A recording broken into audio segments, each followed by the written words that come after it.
Hello विद्यार्थी मित्रों, Saraswat school राता वापी में आप सबનું हार्दिक स्वागत है। आज આપણે ધોરણ 11 ગણિત વિષયના પ્રકરણ નંબર 6 સુરેખ અસમતાઓનો પહેલો ભાગ જોવા જઈ રહ્યા છે। આમ તો આ ચેપ્ટરમાં સુરેખ અસમતાઓનો કિસ્સો આપણે પ્રથમ પ્રકરણમાં ઓલરેડી શીખી ગયા છે, પણ થોડુંક રિવિઝન અને માનાંક વિધેયની અસમતાઓ જો આવી જાય તો તેનો ઉકેલ કેવી રીતે મેળવવાનો તેની ચર્ચા આપણે અહીંયા કરવાની રહેશે। તો સૌપ્રથમ આપણે બેઝિક ખ્યાલ લઈ લઈએ કે અસમતાઓ છે શું, તેનો ઉકેલ કેવી રીતે મેળવવામાં આવે છે। ત્યારબાદ આપણે જે થોડેક કૂટ પ્રશ્ન આવશે કે જેના ઉપયોગથી આપણે માનાંકવાળી અસમતાઓનો ઉપયોગ મેળવવાનો છે તેની આપણે ચર્ચા કરીશું। તો શરૂ કરીએ છીએ વિડીયોને। હાલો, વાત આવે છે સૌપ્રથમ અસમતાઓ એટલે શું, અસમતાને વ્યાખ્યાયિત કેવી રીતે કરવામાં આવી તેની વાત કરીએ તો સૌપ્રથમ વ્યવહારમાં પ્રત્યેક કૂટ પ્રશ્નનું પરિવર્તન હંમેશા સમીકરણમાં જ થાય તે જરૂરી નથી કે શક્ય પણ નથી। કે તમે જોઈ શકો છો કે દર વખતે એવું જરૂર નથી કે બરાબર =0 કે =5 મળે તેવું જરૂરી નથી, તમને અલગ અલગ જવાબો અહીંયા મળી શકે છે। તો તેના માટે શું કરવામાં આવે છે કે આ પરિવર્તનોમાં less than, greater than, less than equal to અથવા ગ્રેટર ધેન ઇક્વલ ટુ જેવા અસમાનતાના સંકેતો પણ ઉદ્ભવી શકે છે। એટલે કે આપણે મેં અસમતાના 4 ચિહ્નની આપણે વાત કરી લીધી, આ 4 ચિહ્ન તમારા અહીંયા અગત્યના છે જે તમારે યાદ રાખવાના છે। ચલો, ત્યારબાદ શું થઈ જશે કે એના પછી આપણે બીજો કયો કિસ્સો ઉપયોગમાં લઈ શકીએ જેનાથી મને જવાબ મળી શકે છે તે જુઓ।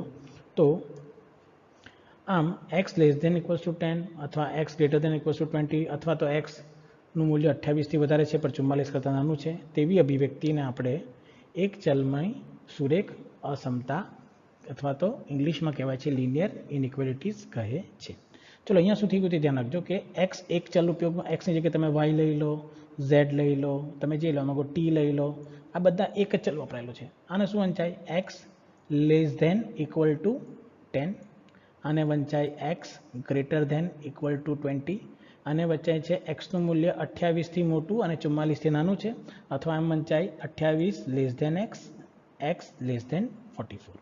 તો તમે આને ઘણી રીતે વાંચી શકો છો, તમારે ધ્યાન રાખવાનું છે કે તમે કયા શબ્દોનો ઉપયોગ કરીને આને ઉલ્લેખ કરો છો। તમને અર્થ સમજવો જરૂરી છે, બોલવામાં તમે આગળ પાછળ થઈ જાઓ તેનો કોઈ વાંધો નથી, પરંતુ તેનો જે અર્થ છે તે જાણવો અહીંયા ખૂબ જ જરૂરી છે। તો અહીંયા બધામાં એક જ ચલનો ઉપયોગ થયેલો છે, માટે તેને કહેવામાં આવે છે એક ચલની સુરેખ અસમતાઓ। ચલો, હવે વાત આવે કે જો એક ચલની સુરેખ અસમતાઓ ન હોય તો શું થઈ જાય, તો જો ચલો વધારે હોય તો તે પ્રમાણે તેની સુરેખ અસમતાઓ લખાય છે। હવે ધારો કે જેવી રીતે વાત કરું કે 20x + 31y < 500, જો આવું કંઈક લખેલું હોય તો તેને શું કહેવાય છે, બે ચલમાં સુરેખ અસમતા કહેવાય છે। એટલે અહીં તમે જોયું કે સુરેખ અસમતાઓ ઘણા બધા કિસ્સાઓમાં તમને જોવા મળે છે, તો તમારે ધ્યાન રાખવાનું છે કે તમે સુરેખ અસમતાઓનો કિસ્સો કેવી રીતે ઉપયોગમાં લીધેલો છે। ચાલો, ત્યારબાદ વાત કરીએ નેક્સ્ટ કે ગણિત, વિજ્ઞાન અને આંકડાશાસ્ત્રમાંનો ઉપયોગ શું છે કે મહત્તમ ન્યૂનતમના પ્રશ્નો વગેરેમાં અસમતાઓનો ઉપયોગ થાય છે। એટલે કે કોઈ પણ વિધેયનું મહત્તમ કે ન્યૂનતમ મૂલ્ય મેળવવાનું હોય ને તેમાં આ અસમતાઓ વધારે ઉપયોગી છે। એમ લખવામાં આવે કે x= 2, તો આ કહેવાય xનું ન્યૂનતમ મૂલ્ય 2 છે, જો > આવે તો ન્યૂનતમ આવે। પછી એમ લખેલું હોય કે x< -3, તો મહત્તમ મૂલ્ય કેટલું થઈ જશે, -3, અને પછી ન્યૂનતમ મૂલ્ય તે સમયે તમને જોવા મળે છે। તો આ પ્રકારે તમે મહત્તમ ન્યૂનતમના કિસ્સામાં તેનો ઉપયોગ કરી શકો છો।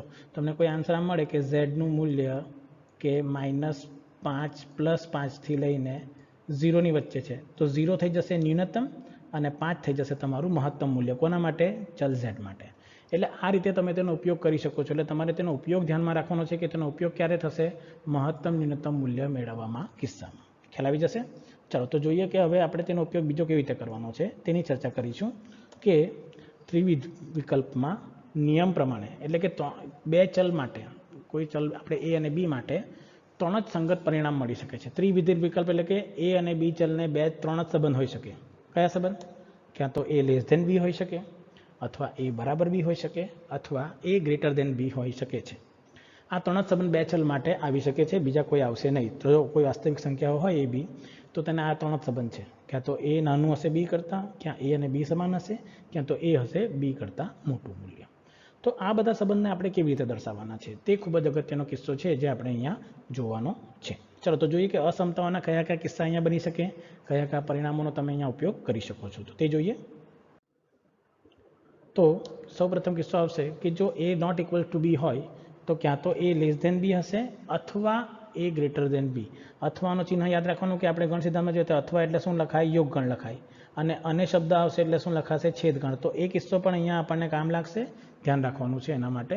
તો અહીં શું ખબર પડી કે જો એ અને બી સમાન નહીં હોય તો ક્યાં તો એ નાનું હશે બી કરતાં, ક્યાં તો એ હશે બી કરતાં મોટું મૂલ્ય. આ જ બે પરિણામ શક્ય હોય જો એ બરાબર બી ના હોય તો. તે રીતે વાઇસ વર્સા, જો એ લેસ દેન બી શક્ય નહીં હોય તો ક્યાં તો એના કરતાં મોટું હશે, ક્યાં તો બંનેથી શું હોય? સમાન. એટલે ત્રણે ત્રણ એકસાથે ઉદ્ભવી શકે નહીં. કોઈ પણ બે, જો એક ખોટું પડે તો કોઈ પણ બે વિધાન સત્ય બને છે. તે તમારે અહીંયા ધ્યાનમાં રાખવાનું રહેશે.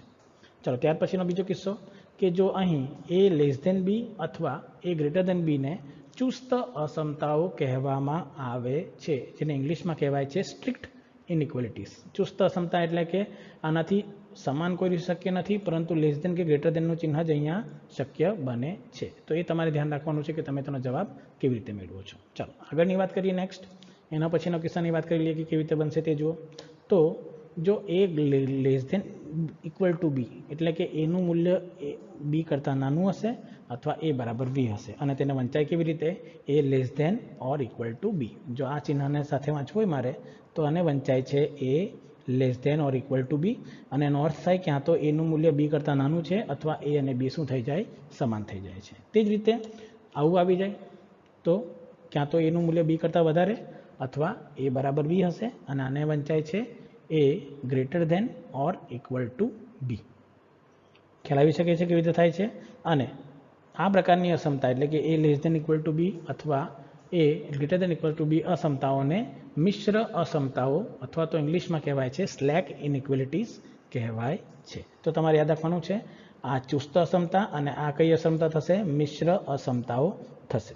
તે કિસ્સો આપણે અહીંયા ધ્યાનમાં રાખવાનું છે અને તેના પરથી જ તમને તમારો જવાબ મળશે. તો તમારે ધ્યાન રાખવાનું છે કે તમે કઈ અસમતાઓનો કેવી રીતે ઉપયોગ કરો છો અને જવાબ મેળવો છો. આ બધું આપણે જોઈ ચૂક્યા છે, ખાલી તમારે ધ્યાન રાખવાનું છે કે આ બધા કિસ્સાનો ઉપયોગ તમે કેવી રીતે કરશો.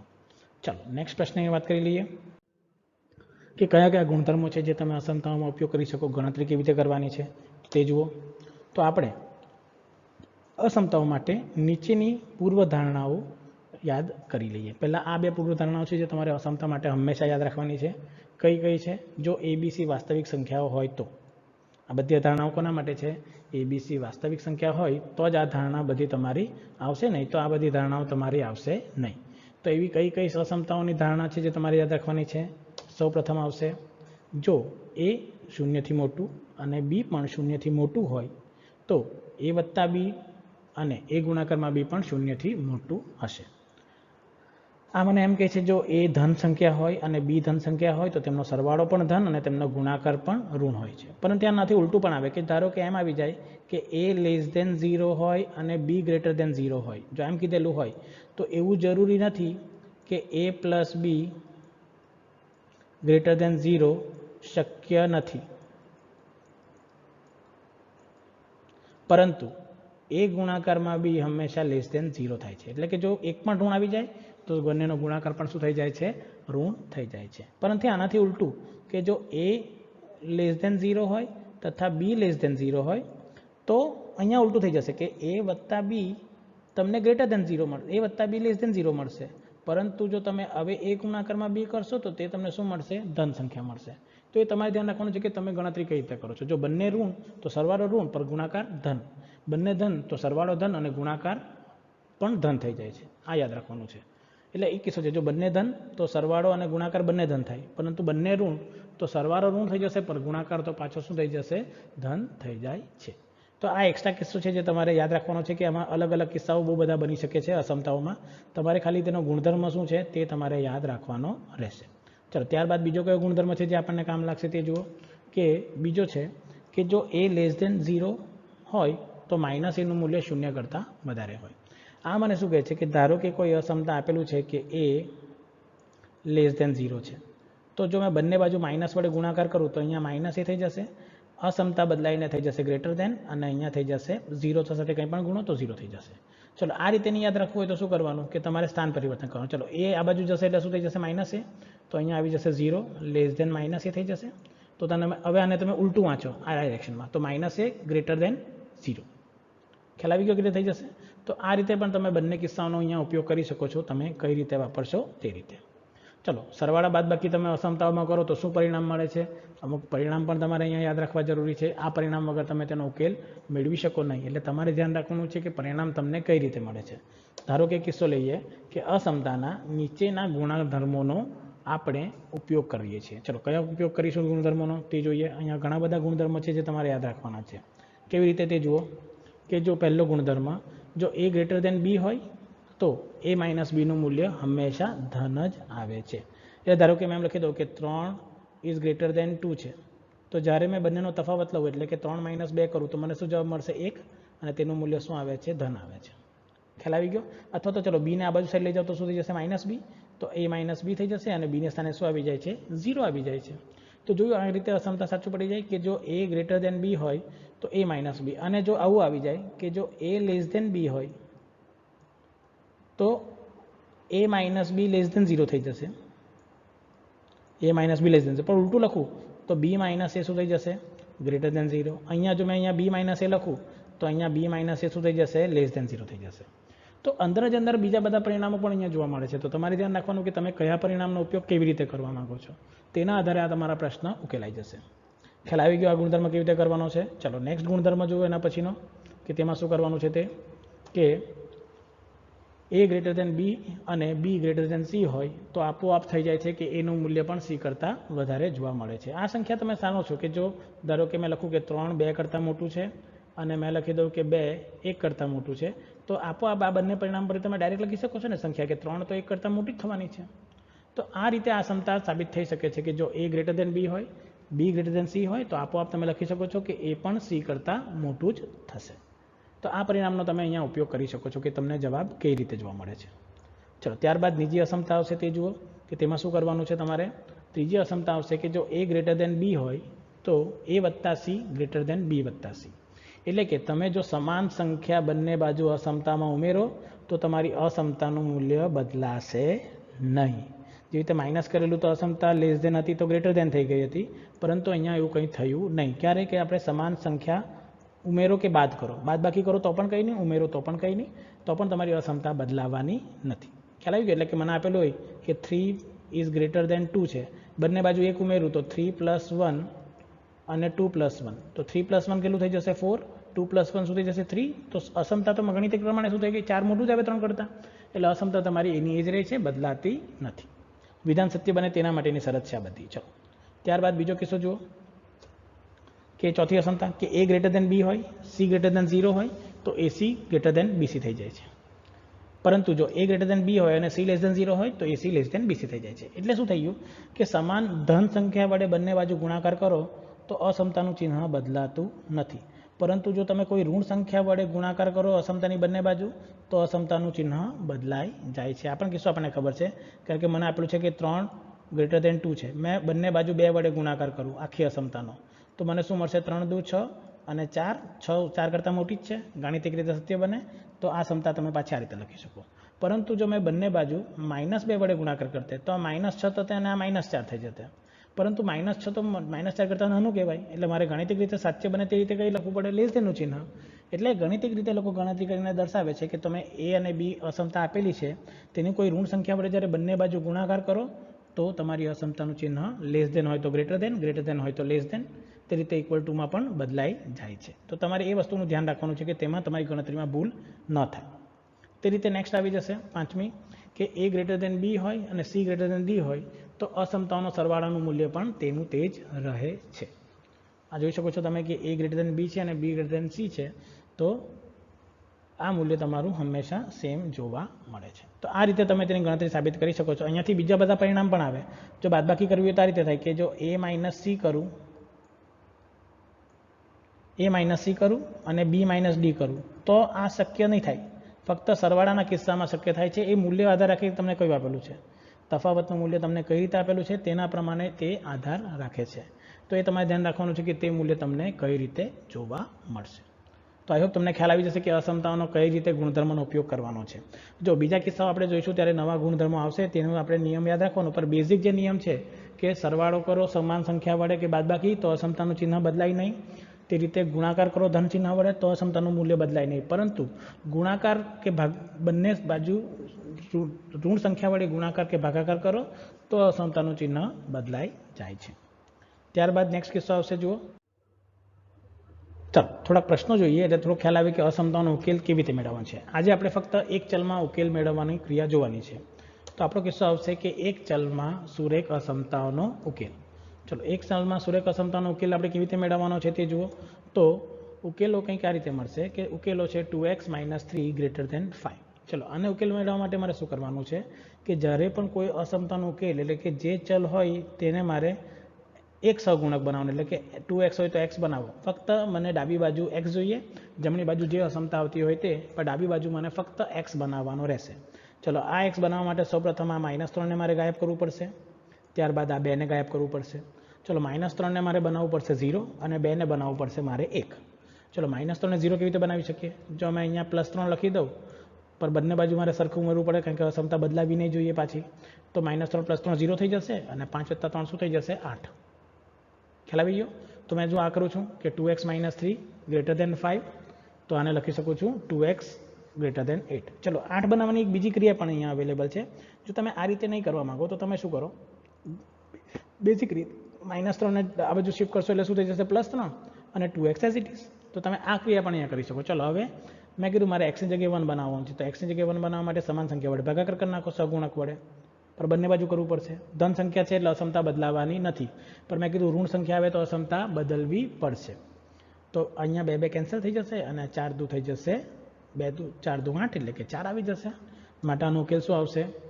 x > 4. ચલો, x > 4 આવી ગયું તો અસમતા પ્રમાણે આપણને ખબર જ છે કે આપણે લખતા જ છે કે જો x > a આવે, આપણે આ બધું પહેલા ચેપ્ટરમાં જોયું છે, તો અંતરાલ શું લખાય કે x બિલોંગ્સ ટુ શું આવે? a થી લઈને ઇન્ફિનિટી સુધી આવે. તો માટે a બરાબર 4 છે. માટે અહીંયા તમારે જો બીજો ઉકેલ લખવો હોય આનો, તો આને લખી શકો અંતરાલ સ્વરૂપમાં કે x બિલોંગ્સ ટુ 4 થી લઈને ઇન્ફિનિટી. આ રીતે તમે એને અહીંયા દર્શાવી શકો છો. એટલે ખૂબ જ સરળ પ્રક્રિયા છે. તમે જોઈ કે કેવી રીતે તમે તેનો ઉકેલ મેળવો છો અને તમારો જવાબ તમને જોવા મળશે. અહીંયા ઘણી બધી ક્રિયાઓ છે. જો x <= આવે તો આપણને ખબર જ છે શું લખાય? -∞ થી a લખાશે. તો એ તમારે જોવાનું છે કે તમને સંજ્ઞા કઈ મળે છે. 4 4 સંજ્ઞા માટે આપણે સાબિતી પ્રથમ પ્રકરણમાં જોઈ જ છે. તો તે જ પ્રકારે અહીંયા ઉકેલ તમારે મેળવવાનો રહેશે. ખ્યાલ આવી ગયો? એટલે આપણે છેલ્લો ઉકેલમાં હું સાફ કરી નાખ્યો છે, પાછો બતાવી દઉં છું કે છેલ્લો ઉકેલ આપણે અંતરાલ સ્વરૂપે લખવું હોય તો શું લખાશે? ઇમ્પ્લાઇઝ ધેટ કે x બિલોંગ્સ ટુ 4 થી લઈને ઇન્ફિનિટી સુધી. ખ્યાલ આવી ગયો? રીતે થઈ જશે. તો આ રીતે તેનો ઉકેલ તમને જોવા મળશે. ચલો, નેક્સ્ટ જુઓ. એના પછીનો પ્રશ્ન, ઉકેલો 2x - 1 + 1 > 3 -1 - 2x, જ્યાં x વાસ્તવિક સંખ્યા છે. ચલો, અહીંયા x બે સ્થાન પર છે. એક અહીંયા x છે, એક અહીંયા x છે. એટલે મારે તો પહેલાં આ કૌંસનું સાદુરૂપ આપો, પછી આ કૌંસનું સાદુરૂપ આપો, પછી જો કે કેવી રીતે થાય છે કે 2x - 2 + 1 > 3 + 1 - 2x. હવે જો અહીંયા 2x સમાન આવે એટલે કેન્સલ નહીં કરવાનું, પહેલાં સાદુરૂપ આપવાનું. અહીંયાથી 1 1 કેન્સલ કરી શકો. -2 ને તમે આ બાજુ લઈ જાઓ એટલે શું થઈ જશે? +2. અને આ 2x ને તમે આ બાજુ લઈ જાઓ તો મને જોવા મળશે 2x - 2x અને -2 તે બાજુ જશે એટલે +2 થઈ જશે, એટલે થઈ જશે +5. ચલો, તો અહીંયા મને શું મળ્યું? -2x શું થઈ જશે? 0 થઈ જશે. એટલે મને અહીંયા જવાબ શું મળે? 0 > 5. હવે આપણને ખબર છે ગાણિતિક રીતે કે 0 તો 5 કરતાં નાનું મૂલ્ય છે. એટલે આ વિધાન મિથ્યા એટલે કે અસત્ય વિધાન છે, જેને કહેવાય છે મિથ્યા વિધાન. ચલો, મિથ્યા વિધાન હોય એટલે કોઈ પણ વાસ્તવિક સંખ્યા માટે આ અસમતા શક્ય બને નહીં. જો શક્ય હોય તો થઈ શકે. એટલે કોઈ પણ x > r માટે આ અસમતા શક્ય નથી. અને જો અસમતા શક્ય નથી માટે લખી શકો કે તેનો ઉકેલ ગણ શું આવશે? ખાલી ગણ આવે છે. એટલે કોઈ પણ વાસ્તવિક સંખ્યા આવે નહીં. પરંતુ જો અહીંયા 0 < 5 મળતે ને તમને, તો તમારે ડાયરેક્ટ લખવું પડતે કે x > r. હંમેશા સત્ય વિધાન આવી ગયું તો અસમતાનો આન્સર શું આવશે? તમારો કોઈ પણ વાસ્તવિક સંખ્યા માટે આ વિધાન સત્ય જ બનવાનું છે. એટલે ધ્યાન રાખવાનું, જો ગાણિતિક રીતે જે અસમતા મળે તે ગાણિતિક રીતે જો સત્ય હોય તો બધી જ વાસ્તવિક સંખ્યાઓ માટે ઉકેલ મળે, પરંતુ જો ખોટી હોય તો ગણ શું આવશે? ખાલી ગણ જોવા મળશે. એટલે આ રીતે તમે એક ચલના અસમતાનો કિસ્સો જોઈ શકો છો અને જવાબ મેળવી શકો છો. તો આજના વિડીયોમાં આપણે અહીંયા પૂર્ણ કરીએ છીએ. નેક્સ્ટ વિડીયોમાં વધુ પ્રશ્નો અને ત્યારબાદ માનાંક વિધેયની અસમતાઓ કેવી રીતે ઉકેલવાની છે તેની ચર્ચા કરીશું. તો આજનો વિડીયો જોવા બદલ આપ સૌનો ખૂબ ખૂબ આભાર. Thank you very much.